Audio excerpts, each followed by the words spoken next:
How to add a custom field to Salesforce. Step 1. To get started, log in into Salesforce and navigate to Setup.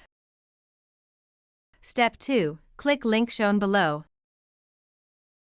Step 3. Click the Quick Find field. Step 4. Type Object Manager. Step 5. Click Object Manager. Step 6. Click the Quick Find field. Step 7. Click the name of the object. Step 8. Type the name of the object to which you want to add a field. Example opportunity. Step 9. Click New. Step 10. Click here.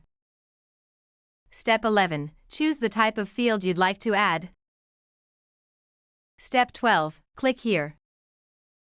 Step 13. Click here. Step 14. Type the label for the field. Step 15. Choose a default value if applicable. Step 16. Click here.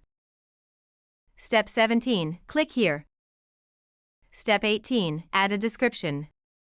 Step 19. Click here. Step 20. Click here. Step 21. Click here.